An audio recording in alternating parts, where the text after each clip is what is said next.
Hello and welcome to Storytelling with Ngozi. I am your host, Ngozi Edema. Today's story is Why the Pig Sniffs the Ground.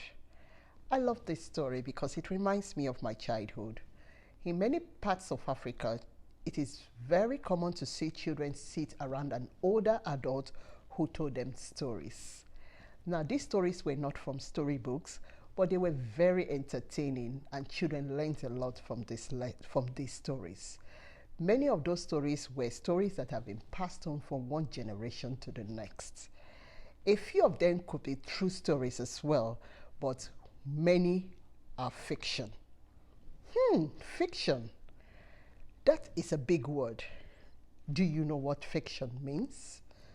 Ask a parent or check this episode's webpage for the answer. Now, let's go over to today's story. Once upon a time, Mr. Pig was very rich. He was also very friendly and very generous as well. All the other animals loved him. Living next door was Mr. Tortoise and his family. He was known for his tricks. He stole from the other animals by tricking them and taking their belongings of them. Nobody liked him. One day, Mr. Tortoise did not have enough money to buy food for his family, so he went over to his neighbor, Mr. Pig, and pleaded for help. "Oh, please, my young children have not had anything to eat since morning. Please loan me some money and I'll return it to you as soon as I get some money." "No, I can't trust you, Mr. Tortoise. You have always tricked people and took things that did not belong to you," replied Mr. Pig. "Oh, please, Mr. Pig, if you do not help me, no one else would, and my family was starved to death." The pig felt so sorry for Mr. Tortoise and his family and decided to help. So he gave the tortoise the money, and Mr. Tortoise promised that he was going to return the money back as soon as he gets money. Mr. Tortoise went away and to buy food for himself and his family, and they had plenty to eat for a long time. In time, the tortoise got the money he was expecting, but did not give Mr. Pig back his money. He gave one excuse after the other until Mr. Pig had had enough and said to the tortoise, "In 7 days, I will come for my money, and I'm not leaving until you give me back my money." "Oh, very well," said the tortoise. "You will get your money in 7 days." The days went by so quickly. And on the 7th day, Mr. Tortoise told his wife he was crawling into his shell, and his wife would turn him upside down with his belly facing upwards and his shell on the ground. "Place some peppers over me and pretend to be grinding some peppers for dinner. The pig would think you are using a grinding stone." Now, in those days, people did not own blenders, so they grinded their peppers on grinding stones. So Mrs. Tortoise did as she was told. When the pig arrived, she was grinding the peppers on Mr. Tortoise's belly, and the pig did not notice it was Mr. Tortoise. "Where is Mr. Tortoise?" he asked.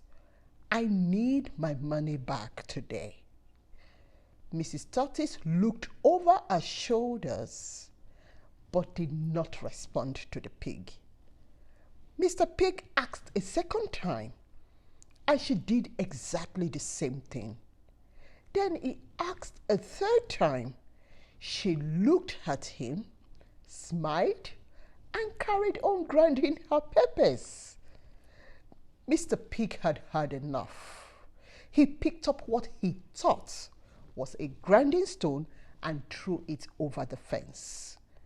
And Mrs. Tortoise started crying and saying, "You threw my grinding stone and my peppers away. You need to get them back right away." Meanwhile, Mr. Tortoise came out of his shell and walked back home, pretending he did not know what had happened. "Hello, my friend," Mr. Pig greeted. "I have your money ready," he said. "Oh, no, not so fast. He just threw my grinding stone away, and he must get it back." "Oh," said Mr. Tortoise, "if you get my wife's grinding stone back, you can come back for your money." Mr. Pig went looking and sniffing through every grass and every tree, but never found the grinding stone and never got his money back. The poor pig is still looking, and of course, we all know there was no grinding stone. And as for the tortoise, the other animals have avoided him ever since. But they all go over to Mr. Pig's to cheer him up and to show him what good neighbors are like. What a story. The tortoise was so unkind to his neighbor, the pig. We do not want to treat anyone in that manner. When we borrow stuff like our toys from our friends, we need to give it back when they need their property back. For your activity this week, can you put yourself in today's story and pretend to be any of the characters in today's story? Now, they all did something they should not have done. What would you have done differently? Draw a picture of the animal or the character you have chosen. And using the link in the description, you can share your picture and what you think you could have done different from today's characters. We have now come to the end of today's episode. Remember to share and give it some thumbs up. And if you are listening on the podcast, head over to wherever you listen to your podcast to rate, review, and subscribe to this podcast. And remember to join us next Monday for another episode of Storytelling with Ngozi.